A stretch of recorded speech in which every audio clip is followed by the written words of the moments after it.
오늘 1월 9일 주일 요한복음 3장 16절에서 21절 세상을 사랑하시는 까닭이라는 제목입니다. 하나님이 세상을 이처럼 사랑하사 독생자를 주셨으니 이는 그를 믿는 자마다 멸망하지 않고 영생을 얻게 하려 하심이라.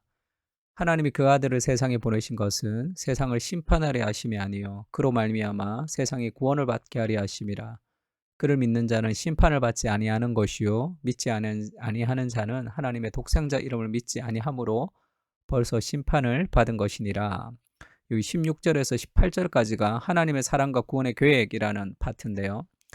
하나님이 세상을 이처럼 사랑했다. 그러니까 사랑하면 사랑이라는 것의 개념이라는 것은 어, 나보다 사랑이라는 것은 무언가를 주는 거죠. 내 안에 있는 소중한 것을 주는 것, 그것을 기뻐하는 것이 사랑입니다.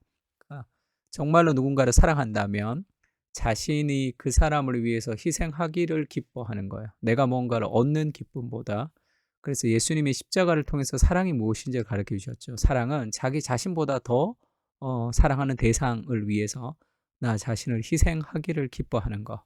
그것이 사랑입니다. 그래서 사랑에는 시간과 돈과 에너지가 사용되게 돼 있어요. 누군가를 사랑하는데 시간과 돈과 에너지를 사용하지 않는다. 그거는 사랑이 아닙니다. 사랑하면 반드시 무언가를 주게 돼 있어요. 그러니까 우리가 사랑하지 않고도 무언가를 줄 수 있지만 무언가를 주지 않고서 사람을 사랑할 수는 없습니다. 그래서 그 가장 귀한 것, 하나님에게 가장 귀한 것은 자신의 자식이에요. 자기보다 더 소중한 것은 자기 자식입니다. 하나님이 독생자를 주셨다는 것은 자기에게 가장 소중한 것을 우리에게 주셨다는 거예요. 그것을 통해서 우리에게 뭘 얘기해 줍니까? 내가 너를 이렇게 사랑한다. 내가 너를 이만큼 사랑한다라는 것을 하나님이 보여주시고 예수님도 자신의 목숨보다 우리를 더 사랑하신다는 것을 보여주는 거죠. 자기가 죽으면서 우리를 살리고 싶은 마음이 있었기 때문에 예수님이 이 땅에 오셨습니다. 그래서 예수님이 이 땅에 오신 것 자체가 우리를 사랑하신다는 그 사랑의 모습을 계시해 주시는 거죠. 그래서 예수님이 이 땅에 오신 것이 심판하려 함이 아니라 세상을 구원하려 오셨다. 그렇게 얘기하고 18절에 믿는 자는 심판을 받지 아니하는 것이요 믿지 아니하는 자는 하나님의 독생자 이름을 믿지 아니하므로 벌써 심판을 받은 것이라.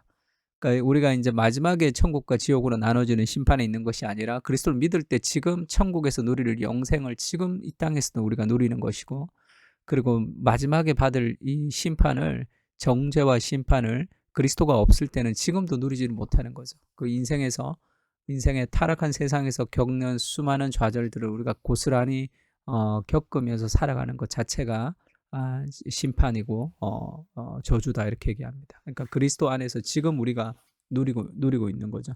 그러니까 하나님으로부터 멀어진 사람들은 이미 이제 꽃잎이 떨어져 나가서 살아있지만 죽은 것 같은 그런 상태, 영적으로는 그런 상태다라는 얘기를 하고 있습니다.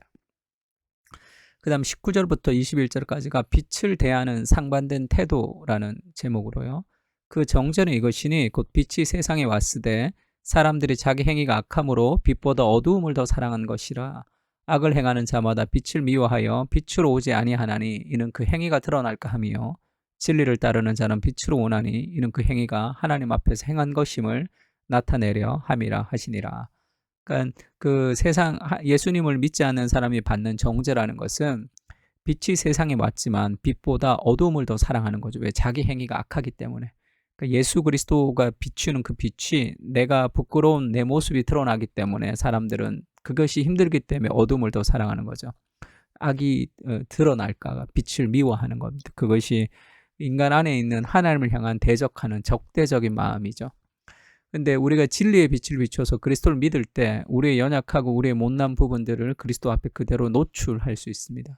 이런 연약하고 이렇게 죄 많은 나를 그대로 용납해 주시는 그리스도의 사랑이 우리를 더 거룩하게 만들어가는 것이죠. 그래서 진정한 용기는 자신의 연약함을 고백할 수 있는 용기죠.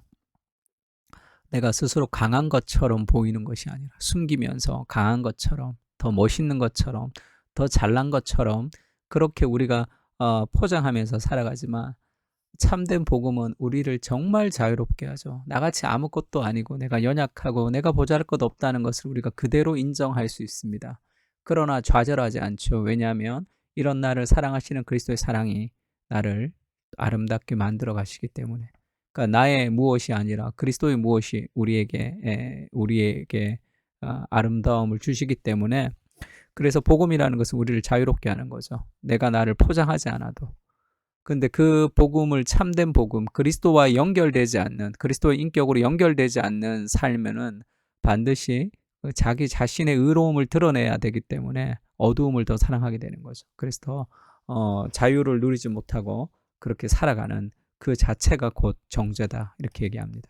오늘도 우리의 연약함을 그대로 드러내면서 또 주일날 찬양하며 기도할 때 하나님이 우리의 찬양을 기쁘게 받으시기 때문에 우리가 예배할 수 있는 거 아니에요. 내가 뭐 일주일을 바르게 살아가지 못했던 떠나서 그렇게 우리를 용납하시는 그리스도 안에서 우리의 연약함을 다 고백하고 빛 가운데 자유롭게 살아가는 것, 그것이 복음이 우리에게 주는 참된 자유입니다. 그런 자유를 누리는 그런 예배가 되었으면 좋겠습니다.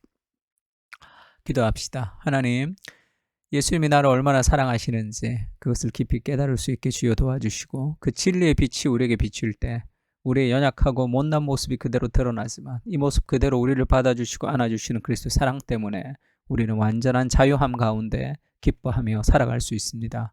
나의 부족한 예배를 기쁘게 받으신 하나님, 나의 부족한 찬양을 기쁘게 받으신 하나님, 나의 부족한 인생을 통해서 위대한 역사를 이루시는 그 하나님을 신뢰하며 살아갈 수 있게 주님 도와주시고, 오늘 예배 가운데 함께 하셔서 예배 가운데 거룩한 그리스도의 임재를 누릴 수 있게 주님 도와주십시오. 축복하고 모든 말씀을 예수님의 이름으로 기도합니다. 아멘.